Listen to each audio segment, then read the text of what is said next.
Gloire à Dieu et l'immensité des cieux. Ah, que c'est merveilleux. Merci Nat. C'est beau de chanter ces refrains.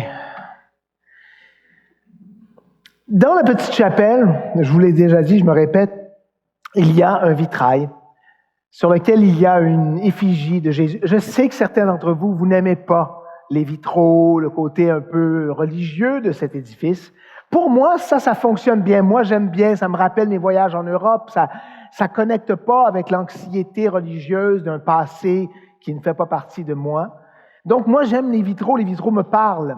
Et il y a une image d'un Jésus imaginaire, et en haut, il est écrit « Venez à moi, come unto me, come unto me ». C'est le titre de notre série dans le livre de Jean.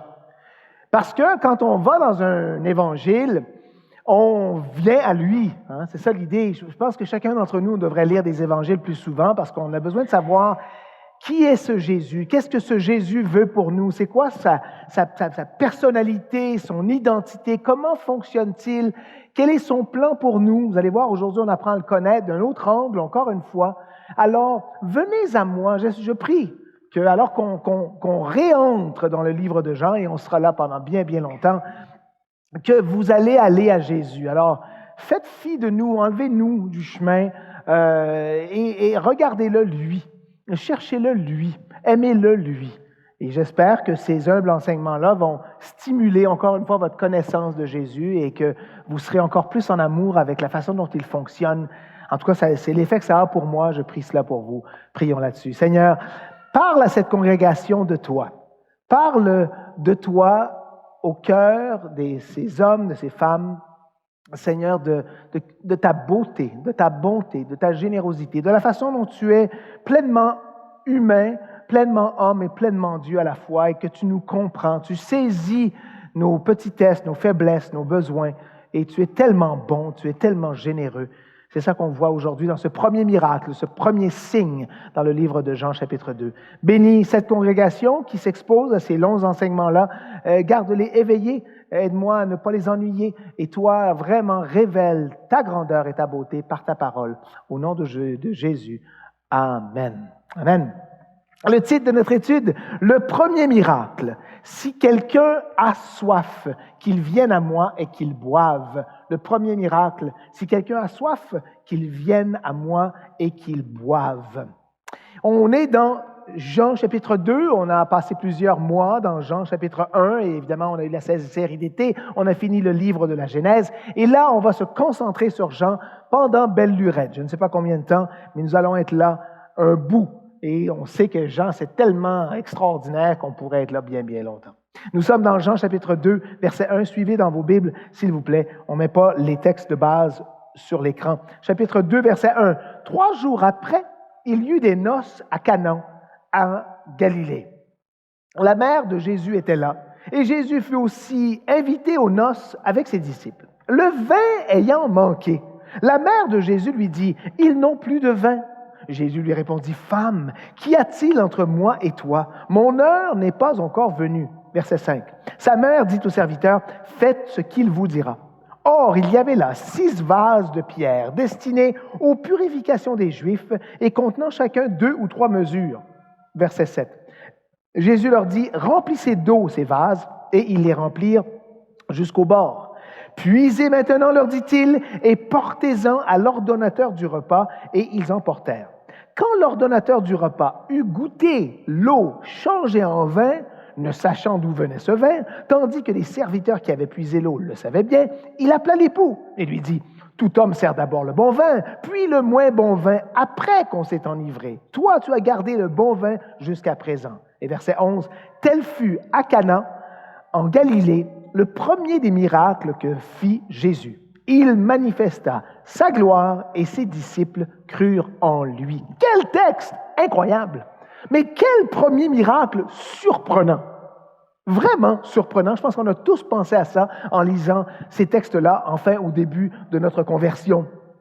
Et ce qui nous frappe, c'est qu'on parle d'un mariage. Premièrement, ça se passe dans une grande célébration. Pour les Juifs, un mariage, c'était quelque chose. C'était une semaine de party, de fiesta, de célébration. C'était vraiment la fête. Une semaine. Une semaine de joie les uns avec les autres, à boire, à manger, à se réjouir. C'est merveilleux. Écoutez, des fois quand je me regarde, je vais être honnête, je commence avec moi, mais quand je vous regarde aussi, je regarde la façon dont vous êtes en relation amoureuse les uns avec les autres. Je regarde vos mariages parfois, puis je ne viens pas mettre mon nez, là, je regarde de loin, avec respect. Mais je me dis, des fois, ça a plus l'air d'une petite funéraille. Ça a plus l'air d'un jardin de Gethsémane. Ça a plus l'air d'un chemin de croix que d'une célébration. Ah ben oui, mais on l'a célébré quand on s'est marié il y a 1 an, 2 ans, 10 ans, 30 ans. Mais maintenant, je pense pas que c'est ça l'idée du mariage. Je pense que c'est une immense célébration au début, parce que après, ça reste une célébration. Et je ne pense pas non plus que les temps de relations amoureuses pré-mariage devraient être si sombres non plus. Écoutez, quand on pense qu'un mariage ou les relations avant les fiançailles, et les fiançailles peuvent ressembler un peu à une funéraille. Ça fait penser à un moment dans ma vie, lorsque j'étais pasteur à Calvary Chapel, Albuquerque, une immense église de 10-12 000 personnes à ce moment-là, maintenant c'est 15, et on était toute une équipe de pasteurs, je ne sais pas pourquoi, on m'envoyait un petit peu, c'est comme ça, hein? J'étais un pasteur stagiaire, alors j'ai fait à peu près 25-30 funérailles, OK? Des grandes églises, beaucoup de morts, et toutes sortes de funérailles, malheureusement, des bébés, des suicidés, des soldats, tout le kit, c'est comme ça, des grandes églises, des choses qu'on ne vivra pas ici pendant 30 ans, tu sais. Alors, c'était pas facile, mais à un moment donné, on a commencé à m'appeler pasteur mort, pastor death. Je dis, ah, c'est gentil, je me sens vraiment... Vous savez pourquoi on m'appelait comme ça? Parce que je faisais beaucoup de funérailles, puis j'aimais ça, pour être honnête, parce que c'était un bon endroit pour prêcher l'Évangile. Mais aussi parce qu'une fois, je suis au téléphone avec une femme qui souffrait, son mari était très, très malade, elle me dit, venez prier, pasteur, priez pour nous, c'est pas facile. Et pendant que je dis, oh d'accord, je prends l'adresse, j'arrive, je vais être là bientôt, elle me dit, plus besoin, il vient de mourir maintenant. Pendant que je suis au téléphone, le mari meurt. Une autre fois, je m'en vais à l'hôpital, c'est les derniers jours d'un individu, quelques jours, on ne sait pas, la famille est là, et on ne sait jamais. Et je rentre dans la chambre d'hôpital, la personne meurt maintenant, quand je rentre. Alors, je raconte ça aux autres pasteurs. Wow, je ne sais pas ce que tu amènes, mais bon, on s'entend que c'est rien à voir avec moi, c'est une coïncidence. Quand tu fais beaucoup de visites, puis que tu fais, c'est des choses qui arrivent, mais on m'appelait pasteur. Peut-être que certains d'entre vous m'appelleriez pasteur mort encore. Pourquoi? Parce que vous m'avez entendu 1000 fois prêcher sur la mort à soi-même, prendre la croix. Il faut mettre à mort notre nature pécheresse. Absolument. Et ça, j'y crois profondément. Mais je pense que par rapport au mariage, il faut comprendre que le mariage, ça tue. Que les relations avant le mariage, ça tue quoi? La nature humaine qui doit être purifiée. Dans Matthieu chapitre 10, verset 38-39. Pourquoi on célèbre? Parce qu'on sait qu'il y a quelque chose qui va mourir et qu'il va avoir une nouvelle vie. Celui qui ne prend pas sa croix et ne me suit pas n'est pas digne de moi. Vous savez que j'enseigne souvent ça, mais celui qui conservera sa vie la perdra. Et celui qui perdra sa vie à cause de moi la retrouvera. C'est une célébration, le mariage. C'est une célébration, les fiançailles et une rencontre parce que tu dis, wow, il y a quelque chose en moi qui va être nettoyer, changer, transformer, et je vais devenir un peu plus comme Jésus. Et ça, c'est beau, et je pense qu'il y a vraiment ça dans la célébration du mariage. Écoutez, moi, je pense vraiment qu'il ne faut pas être dans le doute, dans le manque de foi, dans l'anxiété, dans l'incrédulité, dans la peur. Et je pense que beaucoup de couples souffrent parce qu'il y a tout ça, la peur, l'incrédulité, le manque de foi. Et ceux qui commencent des relations amoureuses, souvent, ça ne marche pas parce que les gens sont super dans la crainte, dans une espèce d'anxiété très typique à notre époque aussi.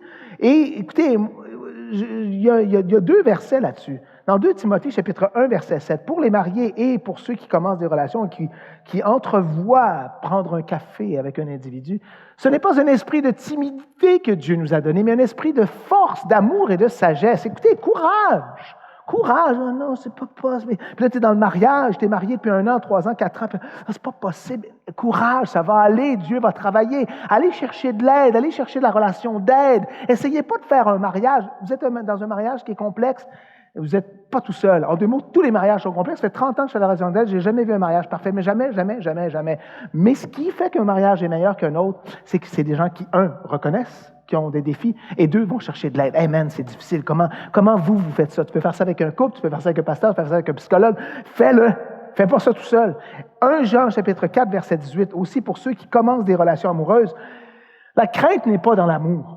Mais l'amour parfait bannit la crainte, car la crainte suppose un châtiment, et celui qui craint n'est pas parfait dans l'amour. Je suis d'accord que l'amour parfait vient de Dieu. Ce n'est pas l'amour d'une femme ou d'un homme. Mais dans cet amour que tu essaies de bâtir avec ta fiancée, ton fiancé, écoute, il faut que tu penses que cet amour-là va bannir la crainte, la peur. Donc, je pense qu'il y a beaucoup de gens qui n'arrivent pas à avancer dans une relation amoureuse ou dont le mariage n'est pas beau, donc la célébration ne peut pas avoir lieu parce qu'il y a trop de crainte, trop de manque de foi, trop d'anxiété. Je prie pour vous et priez pour moi, parce qu'il n'y a personne qui a le mariage et la situation parfaite, mais on veut ressembler à Jésus et c'est pour ça qu'on célèbre. C'est pour ça qu'on célèbre. On revient au texte. Le mariage ici, ça se passe à Cana.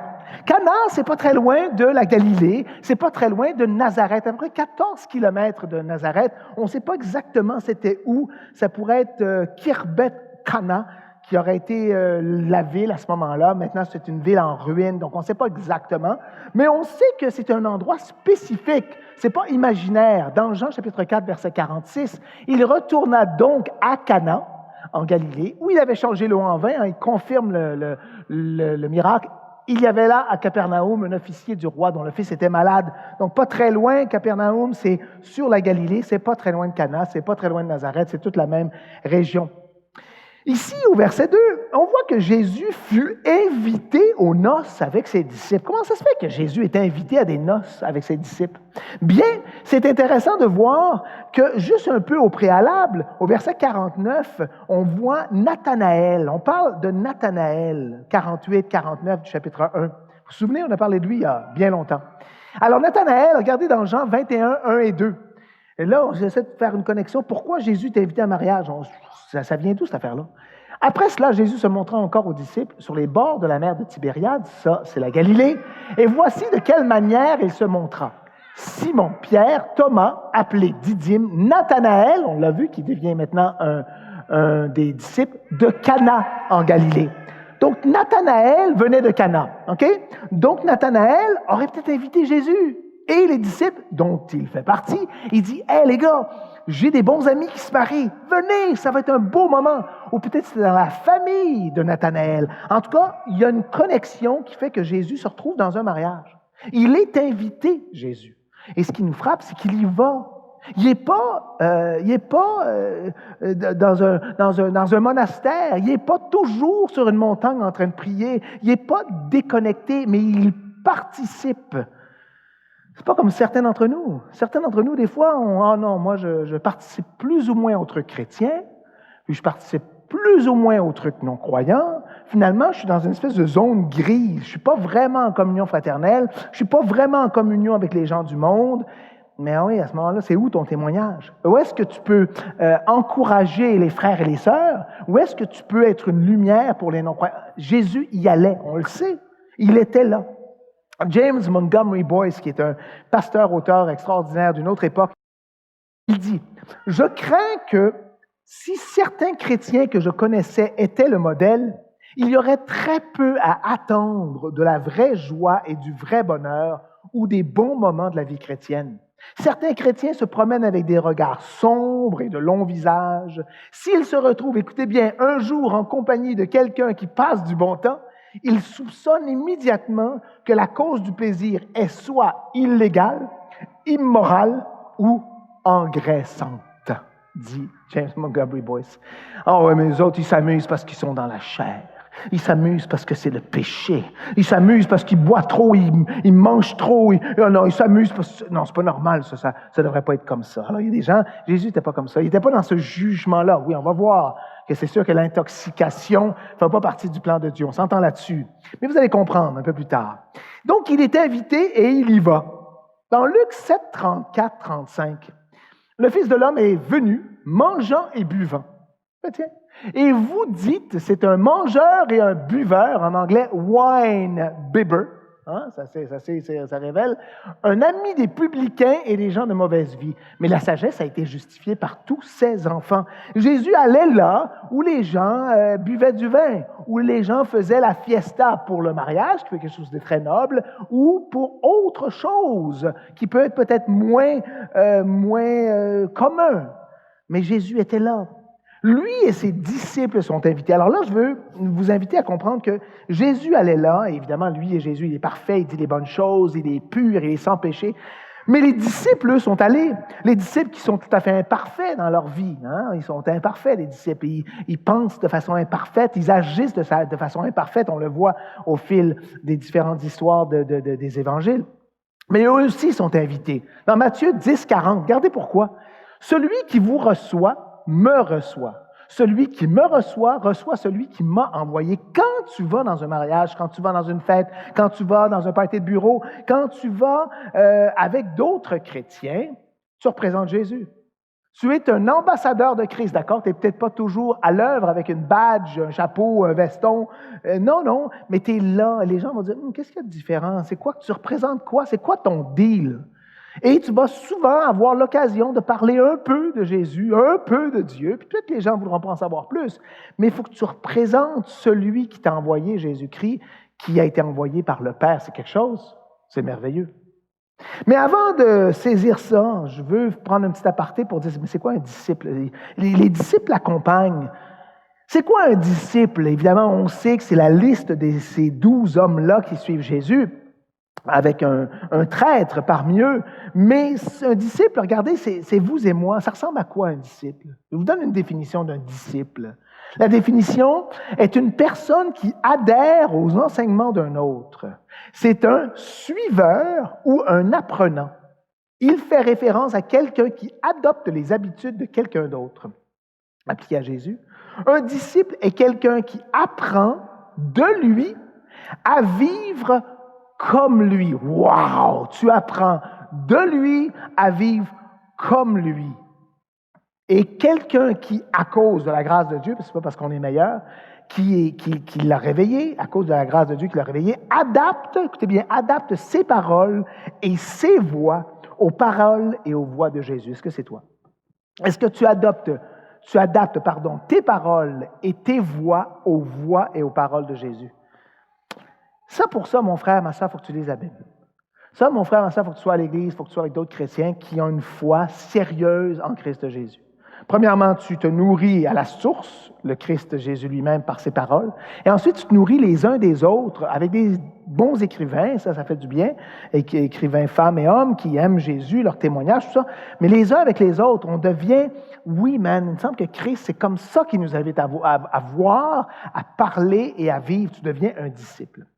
Je vais vous donner 3 choses que Jésus, écoutez bien, et le monde, et ça c'est confrontant. Je sais que Jésus veut des choses pour moi. Ah oui, je veux te plaire, Jésus. Mais ce n'est pas juste Jésus qui regarde, c'est le monde, les non-croyants qui me regardent. Jésus et le monde observent dans votre vie de disciple 3 choses. Jésus et le monde observent dans votre vie de disciple 3 choses. 1, l'amour. Les gens veulent voir l'amour. L'amour. Jean chapitre 13, verset 35, vous connaissez un passage incroyable qui dit ceci. À ceci, tous connaîtront que vous êtes mes disciples si vous avez de l'amour les uns pour les autres. Hey, c'est tough.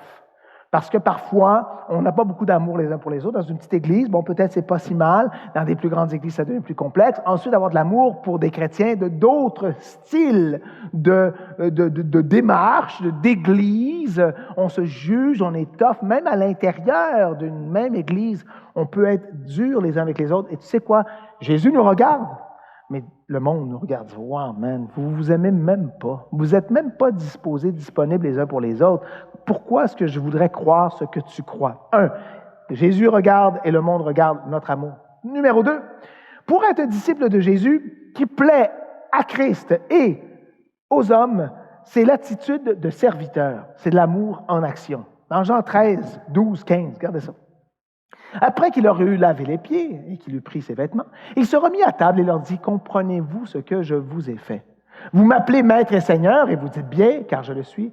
Si donc je vous ai lavé les pieds, moi, le Seigneur et le Maître, Et là, ça continue. Vous devez aussi vous laver les pieds les uns aux autres. Car je vous ai donné un exemple afin que vous fassiez comme je vous ai fait. Écoutez, frères et sœurs, on lave pas les pieds les uns des autres beaucoup parce que, bon, la société a changé. On a des souliers de course, on a des souliers, on n'a pas les pieds très sales. En Israël, il fait très chaud, c'est très poussiéreux. Et ils avaient des sandales. Alors, tu vois, la mathématique, c'est assez évident. Nous, c'est autre chose qu'on peut faire les uns pour les autres. Et de l'amour en action, c'est quoi? Aider quelqu'un à déménager. Ça peut être aider quelqu'un à repeindre sa cuisine. Ça peut être aider quelqu'un avec ses devoirs. Ça peut être aider quelqu'un à mille et une choses. Être disponible, servir quelqu'un. Moi, j'ai déjà lavé les pieds de mon épouse, littéralement, durant la célébration de mon mariage. C'était un moment très puissant pour moi, pour elle et pour ceux qui ont regardé. Pour être honnête, je ne l'ai plus jamais refait. Je devrais. C'est vraiment, c'est n'importe quoi. Mais ça te démontre qu'en quelque part, on a de la difficulté à servir. En tout cas, j'ai appris à servir Andrea de d'autres façons, de toutes sortes de dynamiques différentes. Mais il faut le faire. Et servir, je pense que laver un pied très sale, ça t'amène à mourir à toi-même. Alors, c'est ça l'idée. Tu fais des choses pour l'autre que tu ne voudrais pas initialement faire. Et après, ça te fait du bien et ça envoie un message incroyable. Numéro 3, et on termine. C'est quoi un disciple qui est vu par Jésus et qui est vu par les hommes lorsque tu vas dans un mariage, dans un party de bureau? Qu'est-ce que les gens regardent? L'obéissance à sa parole. 3, l'obéissance à sa parole. De ne pas être un hypocrite. De ne pas être un hypocrite. Vous savez, le monde ne sont pas hypocrites. Ils sont assez honnêtes avec eux-mêmes. Ils sont ce qu'ils sont. Ou très défoncés, très capotés dans leur monde de péché, ou très rigoureux dans une petite vie très simple. Il n'y a pas vraiment d'hypocrisie. C'est what you see is what you get. Nous autres, par exemple, on a un combat incroyable. Des fois, on est très obéissant à la parole. Des fois, on est n'importe quoi. Et on est toujours un peu... on a tendance à vouloir cacher. Matthieu 28, 19, on connaît bien le texte. Ça nous dit vraiment d'aller faire des disciples. C'est merveilleux. Allez, faites de toutes les nations des disciples. Amen. Les baptisant au nom du Père, du Fils, du Saint-Esprit. Mais attention, regardez ce qu'on fait au verset 20. Qu'est-ce que tu fais avec un disciple? Tu leur enseignes à observer tout ce que je vous ai prescrit. Et voici, je suis avec vous tous les jours jusqu'à la fin du monde, tout ce que je vous ai prescrit. Frères et sœurs, on ne peut pas avoir une... Écoute, je rencontre souvent des chrétiens qui normalisent le péché, qui synthétisent le monde et l'Église, qui relativisent. Oh, écoute, littéralement, on m'a dit ça récemment. Oui, mais l'autre Église, ils permettent ça. Non, mais c'est que je m'en fous, ce que l'autre Église permet. Je me fous de ce que nous, on permet. Ce qui m'intéresse, c'est ce qui est dans la Bible. Mais vraiment, la personne m'a dit, mais l'autre Église, ils permettent ça. OK, ben va là, whatever. Mais non, même pas, va pas à l'Église. Parce que tu ne veux pas être dans un endroit où c'est l'Église qui normalise. C'est la Bible. Qu'est-ce que ça dit? Ensuite, pour ne pas parler, on parlait de relations amoureuses avant le mariage. Tu sais que c'est souvent là, c'est incroyable, c'est malheureux, mais c'est encore là. Je suis obligé de dire aux gens, cou-genou. Je suis obligé d'être vraiment, écoute, entre le cou et le genou, c'est no go, c'est no touch. Oui, mais les autres églises, whatever. Alors, tu comprends qu'à un moment donné, on ne normalise plus, on ne synthétise plus le monde avec les choses de la Bible. On n'est pas hypocrite. On vit pour Christ et tous ses commandements. Il est clair, pornéa, tout ce qui est sexuel à l'extérieur du mariage, c'est absolument non. Puis après, le lit marital, l'hébreu, est sans souillure. Il est beau, il y a une liberté. Mais bon, alors on s'entend là-dessus, ça c'est hors contexte. Mais le point, c'est que quand tu es un témoin de Christ, tu représentes Jésus, ne sois pas un hypocrite. Tu aimes la Bible, tu connais la Bible, tu l'appliques ou vis comme tu veux, tu comprends? Tu ne trouves pas une espèce d'amalgame plate. On revient dans la Bible, chapitre 2, versets 1, 3 et 4. Maman. La mère de Jésus était là. Jésus fut aussi invité aux noces. Le vin ayant manqué, la mère de Jésus lui dit, ils n'ont plus de vin. Et au verset 4, Jésus lui répondit, Femme, qu'y a-t-il entre toi et moi? C'est beau quand même, hein? Dès le premier signe, le premier miracle, maman est là. Lui a 30 ans et maman est là. Et les mamans, écoutez, sont tellement importantes dans nos vies. Toutes les jeunes mamans ici avec les enfants, on voit le travail capoté que vous faites. Vraiment important, capital. Puis toutes nos mères à nous, tout ce qu'ils ont fait pour nous dans différentes époques aussi. Alors c'est vraiment, ma mère priait pour moi, j'étais au Nouveau-Mexique, mon frère était ici, on s'est convertis à 2-3 mois de différence sans se parler l'un à l'autre. La puissance de la prière d'une mère, déjà ça c'est extraordinaire, ne cessez pas de prier. Quand j'étais jeune acteur, c'est rare que je parle beaucoup de ma vie, mais là il y avait deux trucs sympathiques. Quand j'étais jeune acteur, j'ai fait un commercial, j'étais habillé en punk, c'est un beau commercial sur le thé Lipton. Et on était assis autour d'une table, il y avait 3-4 punks, j'avais mes cheveux comme ça, des chaînes en cuir. Et je suis dans la maison de ma mère, dans le commercial, et je prends une tasse de thé. Hein. Et elle me donne une tasse de thé, et je prends une tasse de thé, et là, il y a un gros plan sur ma main, et sur ma main, il y a un tatou qui est écrit « Mommy ». Mommy. Je prends la tasse. Ma mère vient derrière dans le commercial, me caresse les cheveux, et je me retourne « Maman ». OK? Pendant près 5 ans, dans la rue, les gens me voyaient « Maman ». Alors, c'était sympathique, c'était cute parce que c'était quand même des messages positifs, c'est pas toujours comme ça dans les commerciaux. Mais tu sais, les mères, quel impact ça a, que ce soit ce commercial-là, mais chacun de vous, vous avez plein d'histoires avec votre mère que vous aimez, qui est très belle, qui est merveilleuse, ou qui vous persécute, qui est vraiment anti-Dieu, et c'est très tough avec elle, ça a été dur dans votre enfance, c'est dur maintenant. On a 1000 histoires, on le sait, mais on sait qu'elles sont importantes. Ici, Jésus est avec sa mère, et ce qu'on voit, c'est que sa maman est préoccupée par le mariage. C'est peut-être des amis de la maman, sait-on. Mais ce qu'on voit ici, c'est que Jésus doit expliquer à sa mère, « Maman, je sais que tu es importante dans ma vie, je sais que tu as une autorité maternelle, mais maintenant, mon autorité appartient à Papa céleste. » On pense que Joseph était peut-être mort à cette époque-là, c'est pas clair puisqu'il n'est pas mentionné dans la Bible. Mais il écoute le Père céleste. C'est le début de son ministère et c'est comme si sa mère doit comprendre qu'il est maintenant le fils de Dieu et non pas le fils de maman. Et c'est dur pour elle, on s'imagine, quoi qu'elle a été guidée depuis qu'elle était enceinte de Jésus. Mais Marie, elle est limitée dans sa compréhension du ministère de son Fils. Ceux qui font la volonté de mon Père, pourquoi semble-t-il si sec avec sa maman? Il dit, « Femme, qu'y a-t-il entre toi et moi? » Wow, on se calme, c'est raide ça. Honorer père et mère, il faut comprendre que le mot « femme », ce n'est pas aussi dur que l'on pense. On revient dans un instant, mais c'est plutôt un terme de reconnaissance de la féminité, mais de la maternité de sa maman. Mais c'est clair que Jésus dit, écoute, ce n'est plus toi, ce n'est plus nous qui gérons mon agenda et ma mission. C'est maintenant le Père Céleste. C'est maintenant le Père Céleste. Et ça commence à 12 ans. Déjà, Marie était confrontée dans chapitre 2, verset 48 de Luc. Vous vous souvenez le texte? Quand ses parents le virent, il fut saisi d'étonnement et sa mère lui dit, « Mon enfant, pourquoi tu agis de la sorte avec nous? Voici, ton père et moi, nous te cherchions avec angoisse. » Et on a vu ça même dans l'Église ici. Il y a des enfants qui, des fois, sont sortis par la porte à l'extérieur. Soyons prudents. Quand on voit des enfants les uns aux autres, si vous les voyez sortir, on est tous, en quelque part, un peu parents de tous ces beaux enfants. Soyons unis dans la protection des enfants de notre Église. Mais en tout cas, dans ce cas-là, Jésus disparaît, retourne à Jérusalem. Il leur dit, Jésus dit à 12 ans, « Pourquoi me cherchiez-vous? Ne saviez-vous pas qu'il faut que je m'occupe des affaires de mon Père? » Déjà, Jésus, évidemment, connaissait son appel et sa maman est confrontée à cela.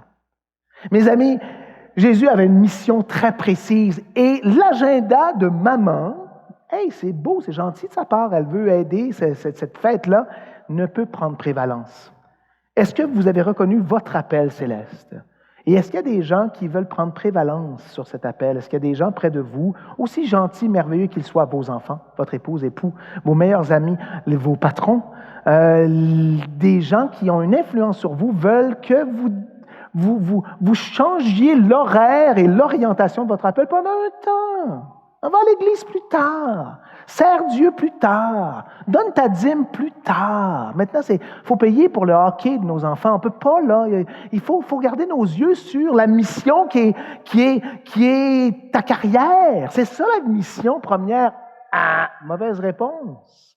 Garde tes yeux sur Christ et tout le reste sera donné de surcroît. On a tous une mission terrestre, on le sait ça. Il faut être des bons, tout ce qu'on est appelé à faire. Mais, premièrement, il faut comprendre ce que Dieu nous a appelés à faire sur terre. Matthieu 12, 47, 50. Quelqu'un lui dit, « Voici ta mère et tes frères sont dehors et ils cherchent à te parler. » Mais Jésus répondit à celui qui lui disait, « Qui est ma mère? Qui sont mes frères? » Puis, étendant la main sur ses disciples, il dit, « Voici ma mère et mes frères. Car quiconque, regardez bien, ça recommence, fait la volonté, prochaine slide, car quiconque fait la volonté de mon Père qui est dans les cieux, celui-là est mon frère et ma sœur et ma mère. Plusieurs d'entre nous, on se sent comme ça. On se sent comme ça parce que nos parents, mon père par exemple, vous le savez bien, il n'est pas chrétien, je suis plus près de certains d'entre vous que je suis de mon père, de façon évidente. Plusieurs d'entre vous, la famille chrétienne, celle-ci ou une autre, est devenue une famille. J'espère, je prie que ce soit ça. On n'a pas beaucoup de gens âgés, on en a déjà parlé, il n'y a pas beaucoup de sagesse, de couronne blanche. Ça s'en vient, hein? Excusez-moi, mais ça s'en vient, vous avant moi, là. Non, je bague. Mais ça s'en vient. Mais on a besoin de père et de mère, on a besoin de frères et de sœurs en Christ, et ça, c'est la famille. Puis Jésus le dit. Il dit, écoute, ceux qui honorent et qui écoutent Dieu, c'est eux, ma vraie famille. Donc, il dit femme. Wow! Hein, il me semble que c'est raide. Jean 25, 26, 27 nous dit vraiment que c'est un terme d'amour. Parce que regardez, c'est-tu Jean 19? Non. Voilà ta mère. Oui, peut-être. Jean 19, ça. Ah oui, parfait. Jésus, voyant sa mère et auprès d'elle le disciple qu'il aimait, dit à sa mère, femme, voici ton fils. Puis il dit au disciple, voilà ta mère. Et dès ce moment, le disciple a pris chez lui, femme, voici ton fils. Écoute, pour que Jésus, sur la croix, en train de dit ça à sa mère qui est en pleurs, c'est que c'est un terme d'amour, c'est un terme de respect, c'est mère, femme, c'est celle qui m'a enfanté. Alors quand il dit ça à sa mère, femme, qu'y a-t-il? C'est entre moi et le Père maintenant que ça doit prendre priorité. Une autre chose, il dit ici, il dit, maman, mon heure n'est pas encore venue. Ça, c'est important. Le temps de Dieu n'est pas ton temps. Puis ton temps, surtout, n'est pas le temps de Dieu. Avez-vous remarqué? Dans Jean 17, 1, plusieurs fois, Jésus dit « Mon temps n'est pas là, mon temps n'est pas là ». Mais regarde, dans Jean 17, 1, c'est la première fois qu'il le dit clairement. Après avoir ainsi parlé, Jésus leva les yeux au ciel et dit « Père, l'heure est venue. » L'heure est venue, et de faire quoi? Glorifie ton Fils, afin que ton Fils te glorifie. Quand l'heure arrive, c'est toujours la glorification de Dieu, le Père céleste. Donc ici, pour Jésus, le temps n'est pas encore venu. C'est l'horaire divin qui est là depuis la fondation du monde. Alors, il ne voulait pas être manipulé, Jésus, ni par sa maman, évidemment, c'est peut-être pas ça qu'elle voulait, mais par d'autres qui voulaient souvent faire des miracles à Jésus. Et vous vous souvenez, il s'échappe, il s'évade parce que le temps n'est pas venu. Ne vous laissez pas manipuler. Ne vous laissez pas amener dans des endroits, des lieux, des styles de vie, de ministère qui ne sont pas votre truc. Priez, parlez avec ceux que vous aimez, des gens que vous respectez. Écoute, est-ce que ça, c'est de Dieu? Est-ce que ça va être bon pour moi? Et pour mon roi, et pour mon Dieu, mon céleste papa? Ne laissez pas manipuler par des horaires terrestres qui peuvent être très plates. Hein? On le sait, c'est beaucoup comme ça. Je ne sais pas, mettez vos mains ici, à la télévision, envoyez-moi des chèques de 1 000 $. Il y a beaucoup de manipulation tout le temps. On refuse ça, on cherche Dieu. Mais quand on entend de Dieu, à ce moment-là, on agit et on avance. Jésus dit à sa maman, non, c'est pas mon temps. Mais ce qui est incroyable, c'est qu'il fait le miracle quand même. Il fait le miracle parce que Dieu lui parle, le Père lui parle. Verset 3. Le vin ayant manqué, la mère de Jésus lui dit, ils n'ont plus de vin. Mais comme je vous ai dit, mais c'est quoi cette affaire-là? Mais c'est qu'on s'en fout du vin. Va à la SAQ, va en chercher, va au vendeur de vin, je ne sais pas, bois-en moins, mets de l'eau, fais quelque chose. Pourquoi c'est si important? Pourquoi le premier miracle, le premier signe de Dieu, c'est du vin? C'est presque incompréhensible. Mais vous allez voir que non, pas du tout, ça a un sens extraordinaire. Pourquoi le premier miracle est-il une réponse à un non-essentiel? Bien. Écoute, ça peut pas être parce que les gens voulaient s'intoxiquer davantage. Ça n'a pas de sens. C'est pas possible que les gens faisaient la fête. Ça faisait, je sais pas quoi, 4 jours, puis ça, c'était vraiment super. Et là, il n'y a plus de vin, puis les gens disent, wow, ça commence à être dry. Je commence à décanter, Ça ne peut pas être ça. Parce que la Bible dit dans Proverbes chapitre 20, verset 1, « Le vin est moqueur, les boissons fortes sont tumultueuses, quiconque en fait excès n'est pas sage. » Écoute, Jésus évidemment connaissait ça, mais c'est tout un principe juif que le vin et l'effet de l'alcool amènent des conflits, des tensions, des accidents d'auto, des viols, des meurtres. Beaucoup des crimes mondiaux sont faits sous l'influence de l'alcool ou des drogues. Et tu regardes les chiffres, c'est faramineux le nombre d'horreurs qui se fait sous l'influence d'alcool. Dans Éphésiens chapitre 5, verset 18, on sait que la Bible nous dit « Ne vous enivrez pas de vin, c'est de la débauche, soyez au contraire remplis de l'esprit. » J'aime qu'il nous donne une alternative. Il ne dit pas « Soyez dry et vide, écoutez Netflix dans une espèce de coma. » Il dit « Non, mais soyez enivrés de l'esprit, soyez remplis de l'esprit, soyez pleins de lui. » Au contraire, remplis l'esprit. Il ne dit pas enivré de l'esprit, mais il dit remplis l'esprit, satisfait. En anglais, c'est filled, c'est très puissant. 1 Corinthiens 10, 31 nous dit que manger et boire, c'est beau. Avoir un bon temps ensemble où on mange et on boit, mais regardez, soit donc que vous mangiez, soit que vous buviez, soit que vous fassiez quelque autre chose, faites-le tout pour la gloire de Dieu. Ne soyez pas en scandale, ni aux Grecs, ni aux Juifs, ni à l'Église de Dieu, de la même manière que moi aussi je m'efforce en toutes choses de complaire à tous, cherchant, écoutez bien, non mon avantage, mais celui qui du plus grand nombre, afin qu'il soit sauvé. Écoute, quand tu bois et que des frères et des sœurs autour qui ont été exposés à des parents alcooliques, des situations où l'alcool a amené une destruction, tu leur dis, écoute, toi, ton problème, c'est ton problème. Moi, là, j'ai ma liberté chrétienne, puis je vais boire, puis je vais aller juste sur la ligne. Mais oui, mais j'ai vu mon père, ma mère, mes sœurs, j'ai vu l'éclatement de ma famille à cause de l'alcool. Donne-moi un break, on ne peut pas juste prendre du Coca-Cola. Non, c'est ma liberté. Alors, fais attention pour être une source de scandale auprès de tes frères et tes sœurs. Ouais, mais c'est ma liberté, moi je fais ce que je veux. Non. Avant, tu prends ton frère et ta sœur en importance sur cette liberté-là que tu pourras exercer à un autre moment. Donc, si on s'entend que l'alcool amène un problème et que Dieu dit ne soyez pas enivrés de vin, pourquoi Jésus va faire entre 480 et 720 litres de vin? Du best de best. Pourquoi il fait du vin? Bien, pour les Juifs, mes frères et mes sœurs, le vin représente la joie. Le vin représente la joie. Le vin, dans la Bible, représente une dose de joie. Dans Psaume 104, versets 14 et 15, « Il fait germer l'herbe pour le bétail et les plantes pour les besoins de l'homme, afin que la terre produise de la nourriture. » Le vin qui réjouit le cœur de l'homme et fait plus que l'huile resplendir son visage et le pain qui soutient le cœur de l'homme. C'est beau. Ça te dit que le fruit de la vigne peut être une cause de réjouissance.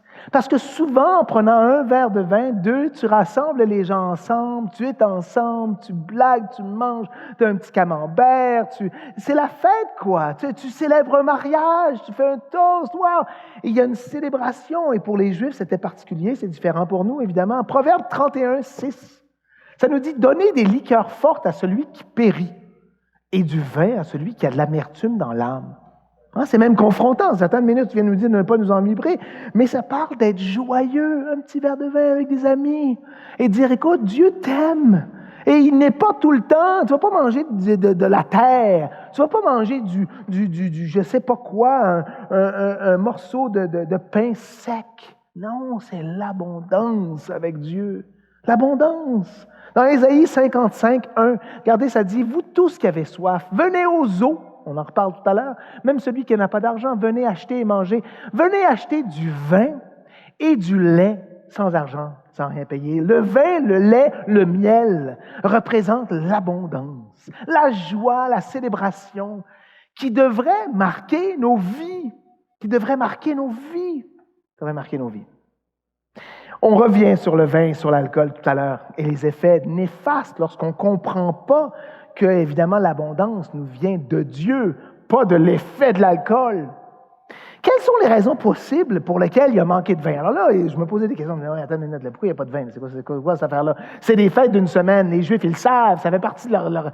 Écoutez, il y a 3 raisons. Et il y a seulement une raison pour laquelle Jésus aurait produit plus de vin, et vous allez voir, c'est la 3e des 3. Premièrement, pourquoi il aurait manqué de vin à ce party-là, à cette fête-là, à cette fiesta-là?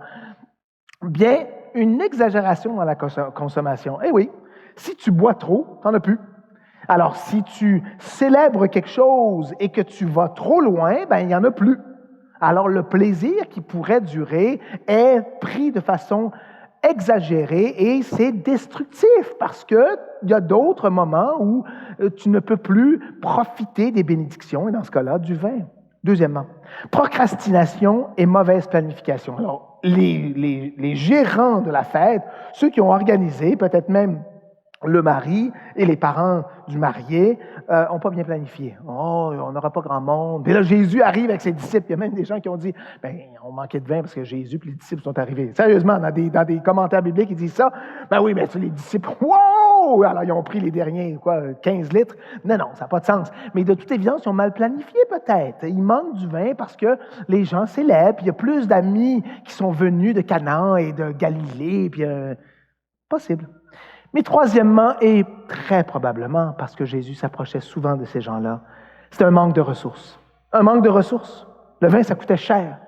La pauvreté. Ce petit couple-là, très mignon, avec une famille très mignonne, n'avait pas les ressources nécessaires pour pourvoir le vin pour toute la semaine. Et les gens arrivent là, eux autres, « moi, je veux manger, je veux célébrer. » On le sait, on a déjà vu ça dans les mariages.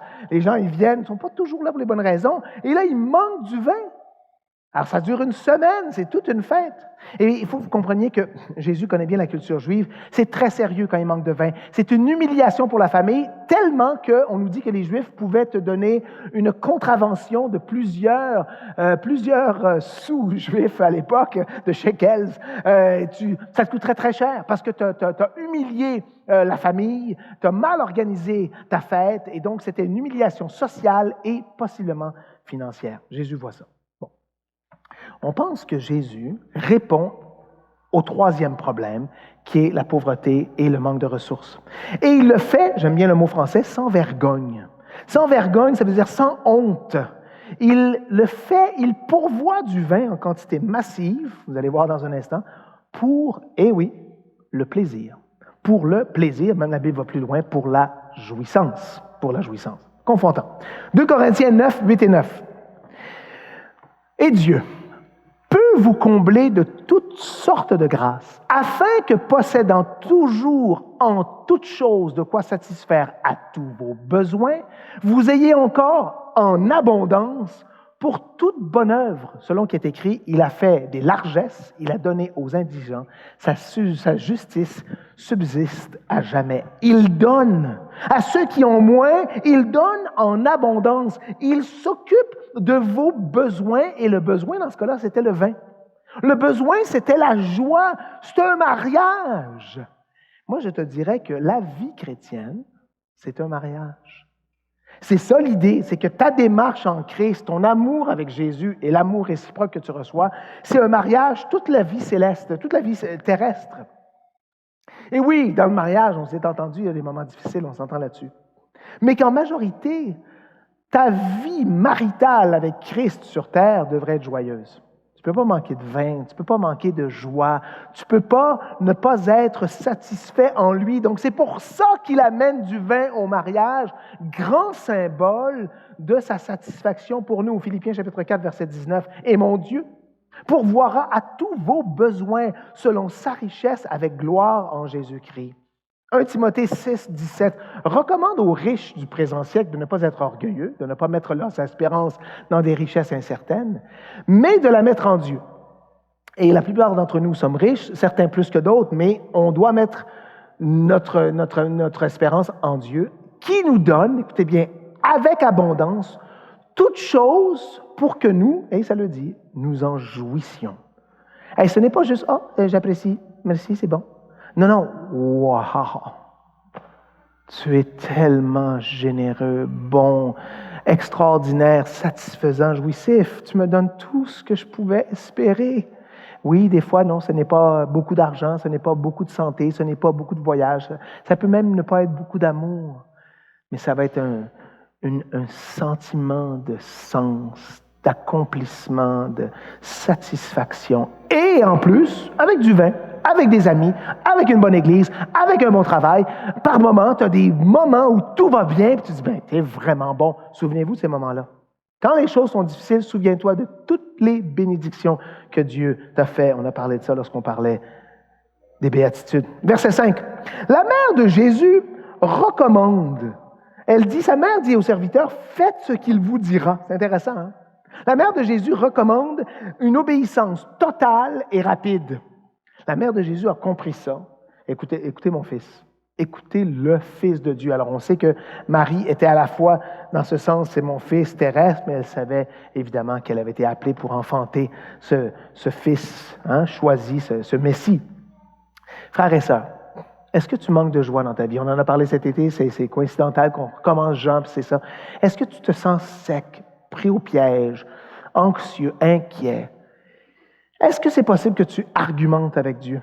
Est-ce que tu négocies avec Dieu? Est-ce que tu questionnes Dieu? Es-tu vraiment bon? Veux-tu vraiment mon bien? Tu me demandes de faire ça, mais ça ne me tente pas. Pas maintenant, pas ici, puis pas avec elle, puis pas avec lui. OK? No way. Oui, mais je me sens pas bien, je ne sais pas pourquoi. Job 38, 4 à 6 et versets 34 à 38. Où étais-tu quand je fondais la terre? Dis-le, si tu as de l'intelligence. Qui en a fixé les dimensions? Ça, c'est Dieu qui parle à Job. Le sais-tu? Ou qui a étendu sur elle le cordeau?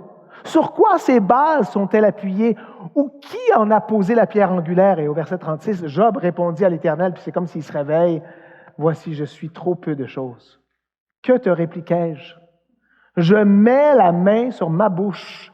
J'ai parlé une fois, je ne répondrai plus. 2 fois, je ne rajouterai rien. Frères et sœurs, arrêtez d'argumenter avec Dieu. Arrêtez de dire, moi, j'ai un bon plan pour moi, Dieu. Si tu viens, là, puis tu accotes mon plan, là, puis tu satisfais mon plan, là, on va être tous bien. Toi, tu vas être bien, puis moi, je vais être bien. Ce que tu veux pour toi, c'est pas bon. Ce que tu penses qui est bon pour toi, c'est pas bon. Le plan que tu as pour toi n'est pas bon. Savais-tu ça? Ça, c'est garanti. Tu n'es pas bon. Ton cœur est désespérément pécheur. Le mien est pire.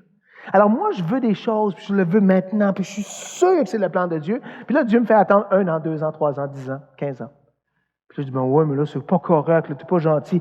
Et là, quand ça se manifeste, je dis, wow, mon gars, c'était parfait, c'était bon, c'était ce que j'avais besoin. Tu t'es occupé de moi, tu es bon, tu es tendre. N'argumentez pas avec lui. Il vous dit qu'il faut faire quelque chose. Dis, OK, Seigneur, que ta volonté soit faite et non la mienne. Je prends note de ça. Dans Jean 13, 6 à 8. Jean 13, 6 à 8. Il vint donc à Simon-Pierre et Pierre lui dit, « Toi, Seigneur, tu me laves les pieds. » Jésus lui répondit, « Ce que je fais, tu ne le comprends pas, mais maintenant, tu le comprendras bientôt. » C'est toujours ça, on ne comprend pas tout de suite. Hein? Pierre lui dit, « Non, jamais tu ne me laveras les pieds. » Jésus lui répondit, « Si je ne te lave, tu n'auras point de part avec moi. » Frère et sœurs, que Jésus ne te dise pas ça. Si tu ne me laisses pas agir dans ta vie comme je pense que c'est bon, tu n'as point de part avec moi. Écoute, il y a des gens qui s'éloignent de Dieu, mais de façon radicale, parce qu'ils ont essayé de plier le plan de Dieu pour que ça fitte dans leur pensée, dans leur théologie. Ne faites pas cela. Vous ne pouvez pas gagner contre Dieu. Vous serez éloigné de lui. Ne le faites pas, ne le faites pas. Ici aussi, la mère dit, faites tout ce que Jésus vous demande, parce qu'il y a quelque chose de pratique. Il faut comprendre que quand Dieu fait des miracles, il agit avec vous. Il agit avec nous. Lorsqu'il transforme l'eau en vin, il demande à ces hommes-là de mettre de l'eau dans les cruches et d'amener l'eau au gérant de la fête. Lorsqu'il nourrit 1000, on le sait qu'il fait asseoir les gens, il passe le pain, et lorsqu'il guérit ou il ramène Lazare à la vie, il demande de rouler la pierre, il demande d'enlever les bandelettes. L'humain participe. Tu vois, alors quand tu évangélises, quand tu pries pour la guérison de quelqu'un, toi tu participes parce que Dieu peut faire. Il ne le fait pas tout le temps, il le fait en son temps, on vient de s'entendre là-dessus. Mais lorsque ça se passe, on se dit « Wow, man, il m'a utilisé! C'est cool! » Vous vous souvenez de l'histoire rapidement? Quand j'étais dans un camp des boulots, il y a un temps, on est en train de jouer un sport, je pense que je vous l'ai raconté, et on joue un sport, malheureusement, très mauvais choix, des enfants de 7, 8, 10 ans avec des adultes, toutes sortes. Et là, tout le monde court très vite dans un champ. C'est pas une bonne idée. Et là, à un moment donné, évidemment, un 10 ans et un 40 ans se frappent de plein fouet. J'ai vu le 10 ans, mais sérieusement, là, je l'ai vu voler dans les airs, le 10 ans, là, à peu près, je ne sais pas quoi, 7 mètres dans les airs. Fou! Je dis, c'est beau, c'est un enfant qui vole, mais je l'ai vu tomber sur son cou. Tacard, partage. J'ai dit, oh non, là, c'est la fin. Là, tout le monde s'approche, l'enfant, il ne bouge plus, il est comme ça, ses yeux sont tournés, il s'est dit, wow. Il appelle les médecins, ils veulent faire amener des ambulances, des hélicoptères, toute la quête. L'enfant ne bouge pas, c'est capoté. Et là, on se dit, wow, il faut prier. Et là, je dis, on va prier. Et là, on s'approche, on prie, OK. Moi, je m'en vais, moi, j'avais mes enfants là, je dis, wow, il faut s'enlever, ça, c'est vraiment pas drôle. L'enfant, il avait la coupée en morceaux, c'est pas compliqué.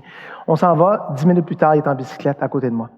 Je dis, mais voyons donc, c'est pas le même fils, là. Mais qu'est-ce qui se passe, là? Paraît-il qu'après qu'on a prié, là, on est parti, 3 minutes plus tard, l'enfant se levait, il riait, il bougeait, il courait. Je l'ai vu voler, tomber sur sa nuque comme ça. Tu sais. Enfin, c'est ça que je te dis. Quand Dieu agit, est-ce que ça c'est un miracle? Je ne sais pas, mais quand Dieu agit, il faut que toi, tu aies la foi, que tu participes, que tu pries, tu dis, OK, Dieu, tu peux faire tout ce que tu veux. Ça serait le fun que cet enfant-là ne soit pas cassé en morceaux, ça gâcherait la fête de tout le monde et que lui soit handicapé. Et il y avait un médecin, là, il y avait un médecin qui fait des endormissements, j'oublie le nom. Et puis, il me disait, cet enfant-là, sa colonne, c'est sûr que c'est cassé. Alors, juste pour vous dire, très beau. Donc, on prie. On demande à Dieu, Seigneur, peux-tu guérir? Seigneur, peux-tu faire ça? Seigneur, peux-tu? Et quand il nous utilise, ben c'est très cool. C'est lui qui fait tout, mais il y a les humains qui mettent de l'eau, pas dans leur vin, mais dans des vases pour transformer de l'eau en vin. Verset 6. Or, il y avait là 6 vases de pierre destinés aux purifications des Juifs et contenaient chacun 2 ou 3 mesures. La chose la plus incroyable à propos des miracles est qu'ils se produisent, dit G.K. Chesterton. Je te dis, quand tu vois un miracle, tu dis, OK, ça s'est passé, c'est cool. Bon. Et là, évidemment, dans la Bible, et en passant, dans le livre des Actes, il y a des versets, il y a des miracles partout. Il y en a 33 à peu près, 32, 33, dépendant comment tu les comptes, sur une trentaine d'années. Donc, c'est pas à chaque minute les miracles, on se calme le pompon. Il y a juste les endroits où tu mets les mains sur la télévision puis tu envoies de l'argent qu'il y a des miracles à toutes les 3 minutes. Le reste, c'est Dieu qui le fait quand il le fait et tu t'émerveilles. Une possibilité d'une définition d'un miracle, c'est la technicité et la réalité de l'invasion, de l'intervention d'événements normaux dans le temps et dans l'espace par Dieu. Un événement normal d'un enfant couché, il intervient, il agit, il semble, dans ce cas-là, je vous donne un exemple, il semble intervenir pour dire, OK, non, là, c'est pas le temps que cet enfant-là soit ce qu'il semblait être, ou ici, il n'y a plus de vin, écoute, tu peux même mettre tout ce que tu veux dans l'eau, et si tu n'as pas mis le raisin et que tu ne l'as pas écrasé avec tes pieds, on espère que c'est propre, que tu ne l'as pas fermenté, tu ne l'as pas mis dans des bouteilles fermées, attendu un temps, tu n'auras pas de vin, il n'y a pas moyen d'avoir du vin, c'est pas possible. Chaque miracle est un sermon en action, on le voit là. C'est un sermon en action. Chaque miracle, premièrement, ils ont lieu littéralement. Il ne faut pas surspiritualiser les miracles. Ah non, c'est pas vraiment du vin. Écoute bien, j'ai même des savants bibliques qui disent que c'est seulement la louche dans le vase qui devenait du vin. Le reste de l'eau qui était dans le vase n'était pas du vin. Ça, c'est du n'importe quoi. Tu peux spiritualiser. C'est seulement une fois que tu lèves la coupe. Non, oublie ça. Ça le dit clairement. C'était du vin et Dieu a transformé l'eau en vin. Okay? Jésus a transformé l'eau en vin. C'est aussi, ici, au verset 11, dans le grec, c'est le mot « signe ». C'est un signe, pas seulement miracle, mais ça réfère au point que Dieu, il pointe à lui. Le miracle, ça nous montre une réalité divine qui est plus profonde que ce que tu vois avec tes yeux, d'accord? Donc là, on voit le vin, mais ça va plus loin, et c'est pour ça qu'on parle de joie, et c'est pour ça qu'on dit que Dieu veut faire continuer la joie dans des lieux où il y a de la souffrance. Écoutez, ce qui est incroyable, rapidement, là, ça, ces vases-là, c'était utilisé pour faire des ablutions. Ablution, pour faire des nettoyages spirituels. Tu lavais ton corps, tu lavais tes mains, parce qu'on était impur. Les Juifs avaient toute cette religion très, très lourde, où il y avait très peu de joie et très peu d'aide. Arthur W. Pink, grand pasteur-auteur, dit ceci. Le judaïsme existait toujours en tant que système religieux. Il y avait des purifications avec ces vases-là, justement, là. Mais il n'offrait aucun réconfort au cœur. Cela avait dégénéré en une routine froide et mécanique, dépourvue de joie en Dieu. Écoutez bien, il dit Israël avait perdu la joie de leurs noces. Écoute, le peuple de Dieu, Israël, était marié à Jésus, à Yahweh. Hein? Ils avaient cette relation avec Yahweh et ça avait été coupé par le rituel. Jésus prend ces vases-là qui sont voués à la mort et il les tourne en lieu de plaisir, de vie, de joie. C'est-tu incroyable? C'est incroyable. Ça fait penser à nos vies qui étaient dans la mort totale à cause du péché, de la distance qu'on avait, de l'athéisme. Et Dieu amène une joie, un renouveau et nous donne évidemment la nouvelle naissance. Ça, c'est le premier miracle, le premier signe dans le livre de Jean. Certains disent le premier signe en tout de la part de Jésus. Mais ce qui est intéressant, c'est que c'est un petit groupe de gens qui le voient. Ça se fait en douceur. Le dernier signe dans le livre de Jean, c'est Lazare, au chapitre 11. Et on le voit ici dans Jean 11, 33, 36. Jésus, la voyant pleurer, et les Juifs qui étaient venus avec elle, frémit en son esprit et fut tout ému. Et il dit, « Où l'avez-vous mis, Seigneur? » Lui répondirent-ils, « Viens et vois. » Jésus pleura. Sur quoi les Juifs dirent, « Voyez comme il l'aimait. » Le témoignage ici du miracle aux funérailles de Lazare, il est puissant parce qu'il est absolument public. Ici, il est très petit. Il y a très peu de gens qui connaissent le miracle. Il y a surtout les serviteurs et la mère qui savent que l'eau est devenue du vin. Le reste dit, « Wow, c'est du bon stock, c'est du bon vin que tu as. » Puis Jésus ne dit pas, « Ouais, c'est moi qui l'ai fait, regardez ça. » Il ne dit pas ça, c'est très, très personnel, très, très beau. Au verset 9 et 10, une autre pensée intéressante, quand l'ordonnateur du repas eut goûté l'eau changée en vin, ne sachant d'où venait ce vin, tandis que les serviteurs qui avaient puisé l'eau le savaient bien, il appela l'époux. Écoutez bien. Et lui dit, tout homme sert d'abord le bon vin, puis le moins bon après qu'on s'est enivré. Toi, tu as gardé le bon vin jusqu'à présent. C'est du vin extra. Quand j'ai fait du traiteur. Je parle encore de moi, mais je promets, habituellement, c'est rare. Vraiment, je veux parler de la Bible. Mais j'étais traiteur à New York. J'étais serveur, voilà. Et puis, on m'a fait goûter un vin de 1 000 $. Wow! Mais la texture dans la bouche, le goût, l'odeur, c'était comme quelque chose que je n'avais jamais touché, bu, imaginé. Évidemment, je n'ai plus jamais touché à ça, je n'ai plus jamais bénéficié de ça. J'ai peut-être goûté de la piquette, là, mais wow! Alors, c'est du vin comme ça. Du vin parfait. Parfaitement. Certains disent, c'est du vin dilué, il n'y a pas d'alcool. C'est vrai qu'il diluait avec de l'eau parce qu'il buvait beaucoup de vin pour remplacer l'eau, parce que l'eau n'était pas purifiée, causait beaucoup de maladies. Timothée, Paul dit, prends du vin pour ne pas prendre de l'eau qui va te causer des problèmes intestinaux. C'est vrai que ce n'était pas toujours du vin à pleine capacité, ça c'est vrai. Mais le vin lui-même, c'était du vin. Le vin, c'est entre 9 et 13 % d'alcool. C'est ça le deal, on ne va pas se mentir. Mais c'est un vin de grande qualité. Non seulement ça, mais on le dit, le nombre de litres, c'est entre 480 litres et 720 litres de vin qui fut créé par Jésus pour cette fête. C'est pas juste du bon vin, mais c'est beaucoup de vin. Pas pour que les gens s'intoxiquent, mais pour que les gens goûtent et disent « Wow!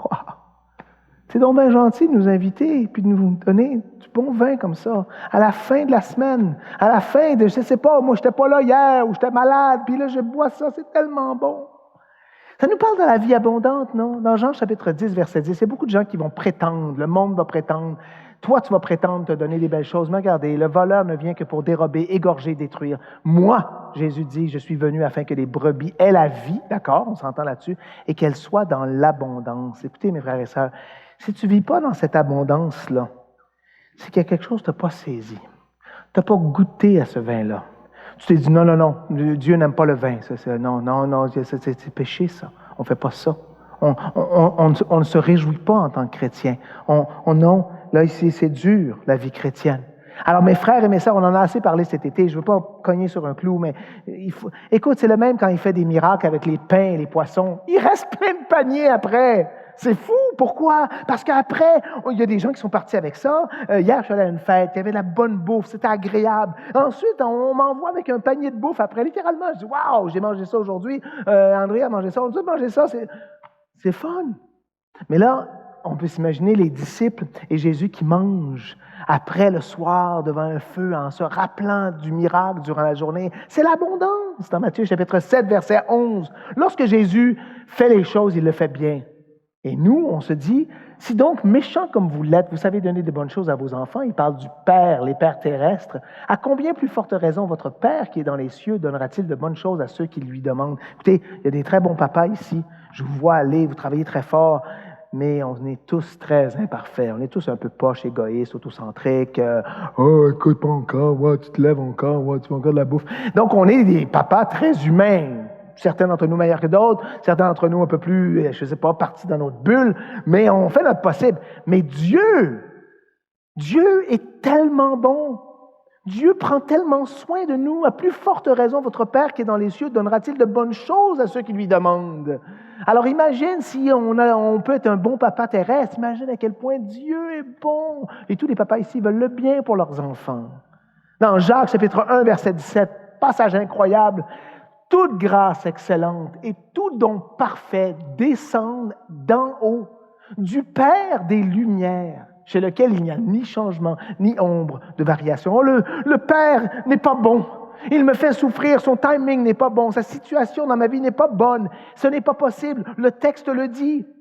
Toute bonne chose descend d'en haut, chez lequel il n'y a ni changement ni ombre de variation. Dieu n'est pas là pour nous faire souffrir. Ah ah, j'ai un plan pour t'amener à me ressembler, tu vas souffrir. Non, le monde nous fait souffrir. Dieu est toujours en train de rattraper, de racheter une situation complexe où le péché règne. Dieu veut notre bien comme nous, les papas terrestres. On veut le mieux qu'on peut pour nos enfants.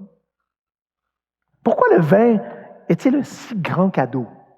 Pourquoi le vin est-il un si grand cadeau? Est-il un si grand cadeau? Parce que là, ça semble être important dans l'équation. Beaucoup de vin, beaucoup de bon vin. Romains 14, 17.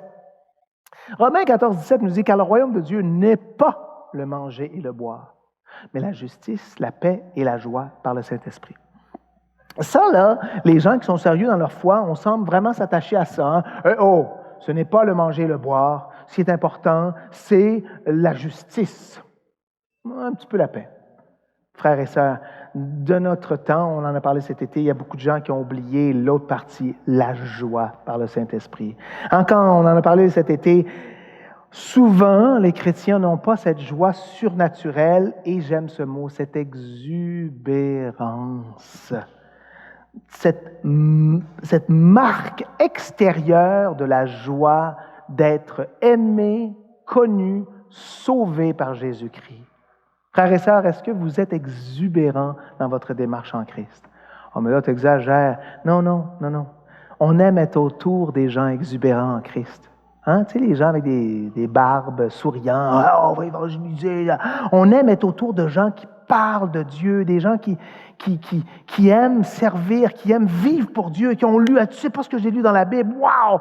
Tu sais, ils sont excités de connaître l'Éternel. On aime l'exubérance de la joie en Christ Jésus. Frères et sœurs, chacun d'entre vous pouvez être exubérant. Pas comme lui, comme eux, comme elle, comme toi. Oh man, je suis exubérant en Jésus, je suis bien en Jésus, je suis satisfaite en Jésus, je rayonne en Jésus. Laisse-moi te parler de mon Seigneur. Il est vraiment cool, tu sais. Ouais, il m'a donné du vin quand il n'y en avait plus dans ma vie. Quand il y avait une sécheresse, quand il y avait quelque chose. Il prend soin de moi. Il m'aime. Je regarde le passé, je regarde le futur, puis je regarde mon présent, puis je le vois. Je vois son empreinte partout dans mon existence. C'est beau, non? Le meilleur pour la fin. Ici, on dit, tu as gardé le meilleur pour la fin, contrairement au monde. Le monde te donne le meilleur au début pour que tu deviennes accro. Puis après, tu es faite. Ensuite, on t'enlève. On t'enlève et là, tu es faite. Et comme moi, je suis habitué à tout ce que le monde m'a donné, que ce soit la pornographie, que ce soit les drogues, que ce soit justement l'alcoolisme. Quand tu reçois l'effet de l'alcoolisme, au début, l'alcool, tu es excité, ça fait du bien, tu t'es léger, après tu vomis, tu te réveilles avec du riz dans tes cheveux, tu perds ton travail, ta famille, tu n'es pas bien avec toi. Ça m'est arrivé dans ma jeunesse. Tu n'es pas bien. Là. Puis là, les gens disent, mais c'est quoi ton problème? Tu es toujours intoxiqué. Non, le meilleur est pour la fin, pas au début. Écoutez, c'est quelque chose. Quand il dit, la plupart du temps, tu donnes le vin, lorsqu'on s'est enivré, tu donnes le mauvais vin une fois que les gens sont sous. Ben oui, c'est sûr. On a tous entendu parler d'histoires d'horreur, de ce qui se passe lorsque les gens sont intoxiqués par l'alcool, par les drogues, les viols, qui se font des choses très méchantes que quelqu'un qui est intoxiqué peut faire, peut dire, peut agir. Hein, même dans le cannabis, la cocaïne, l'alcool, la drogue, du viol, c'est ça justement, c'est que tu mets à mort ta conscience. Alors tu peux faire plein de folies, tu peux te faire des folies, puis tu es comme inconscient des ravages que ça cause. Quelle laideur! Alors même là, au mieux, c'est que tu bois de la piquette, puis tu dis, je vois pas la différence. Ça, c'est au mieux. Au pire, c'est qu'on t'en passe vraiment des chiennes, tu sais, parce qu'on t'a intoxiqué. Frères et sœurs, ne soyez pas intoxiqués. Ne buvez pas trop. Ne permettez pas l'alcool d'altérer votre capacité de dire ça, c'est pas bon, ça, c'est péché, ça, c'est la volonté de Dieu, nous dit la Bible. Il ne faut pas que tu sois intoxiqué pour que tu connaisses la volonté de Dieu. Alors, il y a la joie qui peut être donnée par le vin, mais c'est vraiment en contexte que Dieu a quelque chose de plus beau, de plus grand. On voit dans la Bible, dans Genèse chapitre 9, verset 21, que même Noé commença à cultiver la terre et planta de la vigne. Il but du vin, s'enivra et se découvrit au milieu de la tente. Il est nu, ses enfants le voient. Ça pourrait être pire, ça pourrait être une femme. Il y a des hommes qui rentrent dans la tente, tu comprends? Et ça, malheureusement, c'est ce qui peut se passer. Lorsque tu es enivré, tu n'as plus de contrôle. Tu n'es plus dans un état rationnel. Au verset 11, on termine au verset 11. Pourquoi ces miracles-là? Qu'est-ce que ça apporte? Regardez bien, c'est très beau. Tel fut à Cana en Galilée le premier des miracles que fit Jésus. Il manifesta sa gloire et ses disciples crurent en lui. C'est pour ça qu'il y a des miracles. Pour manifester la gloire de Dieu et pour que les gens croient. Je vous donne 3 points rapidement. Pourquoi Dieu fait des grandes choses dans la Bible, mais dans vos vies, autour de nous? Pourquoi? Numéro 1, le but de chaque intervention, c'est générer la foi et la vie. Frères et sœurs, Dieu veut générer la foi et la vie. Hein, l'effet de ce miracle, c'est que les gens ont la foi. Ils se disent, mais écoute, si Jésus peut donner du vin à une fête, il peut sauver Nicodème qui vient à lui au chapitre 3, qui sera bientôt. Il peut faire des grandes choses. Il peut sauver l'humanité. Dans Jean chapitre 4, versets 48 et 50, Jésus lui dit, si vous ne voyez des miracles et des prodiges, vous ne croirez point. L'officier du roi lui dit, Seigneur, descends avant que mon enfant meure.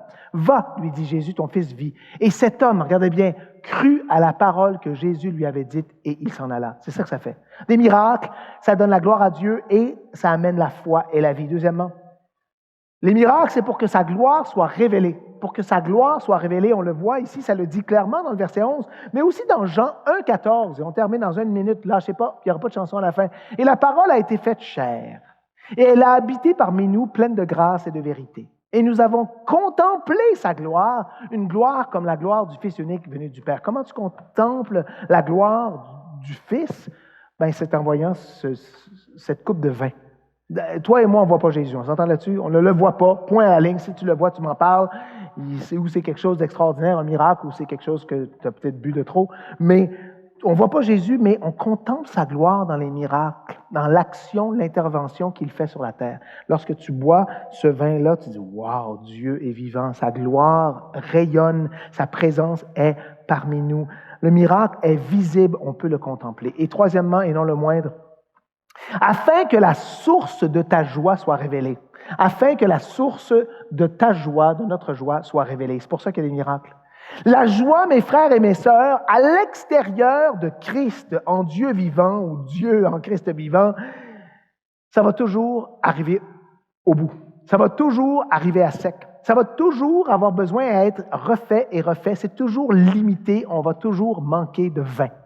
Tout le temps. Venez à lui. Il n'y a que lui qui va toujours vous redonner ce que vous avez besoin, et non pas le vin, et non pas le sport, et non pas le sexe, et non pas l'argent, et non pas la famille, et non pas le couple, mais tout le temps et seulement Jésus. Psaume 16, 11, je mettrai ce verset aussi souvent possible sur l'écran. Tu me feras connaître le sentier de la vie. Il y a d'abondantes joies devant ta face, c'est pas ailleurs, des délices éternelles à ta droite. Et c'est dans sa présence, il y a tout ça. Puis regardez, Ésaïe, un passage un peu moins connu, 55, 2 et 3. Ça dit, « Pourquoi pesez-vous de l'argent pour ce qui ne nourrit pas? Pourquoi travaillez-vous pour ce qui ne rassasie pas? Écoutez-moi donc, et vous mangerez ce qui est bon, et votre âme se délectera de mets succulents. Prêtez l'oreille et venez à moi, écoutez et votre âme vivra. » C'est-tu extraordinaire? Arrêtez d'investir dans les choses qui ne payent pas. Allez à lui, satisfaisez-vous en lui, êtes-vous assoiffé, vide, honteux parce qu'il manque de vin, triste. Même avec 480 litres de vin, même 720 litres du meilleur vin, ça ne sera jamais assez, frères et sœurs, jamais. Et qu'est-ce que tu as besoin, tu sais, c'est l'eau vive. L'eau vive, sans fin, éternelle. Jean 14, 4,14, on termine là-dessus. Jésus lui répondit, « Quiconque boit de cette eau aura encore soif, quiconque boit de ce vin aura encore soif de joie. » Hein? On s'entend que même les 720 litres vont finir à un moment donné, c'est loin, là, mais celui qui boira de l'eau que je lui donnerai n'aura jamais soif. Et l'eau que je lui donnerai deviendra en lui une source d'eau qui jaillira jusque dans la vie éternelle. Non seulement tu seras satisfait en lui, tu ne seras jamais à sec, mais ensuite, frères et sœurs, tu deviens un instrument.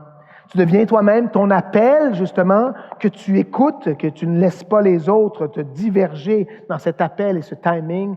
Tu vas devenir un instrument pour de l'eau abondante pour les autres qui ont soif.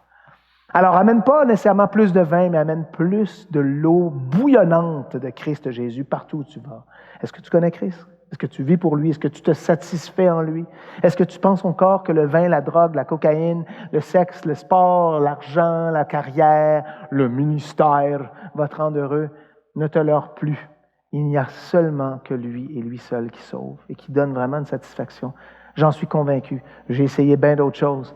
Il n'y a que lui et lui seulement. Seigneur Jésus, merci pour mes frères et mes sœurs. Merci du livre de Jean, cette beauté, cette puissance. Sauve et fais de nous des hommes et des femmes convaincus de ton abondance. Merci que tu as donné du vin dans ton premier miracle. Ça nous confronte à dire, wow, tu es préoccupé par notre joie, notre bonheur, notre satisfaction, la vie abondante. Je prie que ce soit ça qui nous marque. Et s'il y a un homme et une femme ici qui ne te connaît pas, qui n'a pas saisi la beauté de Christ, qu'il le fasse, elle le fasse aujourd'hui. Au nom de Jésus, amen. Que le Seigneur vous bénisse. Bonne semaine. Que le Seigneur vous donne son abondance.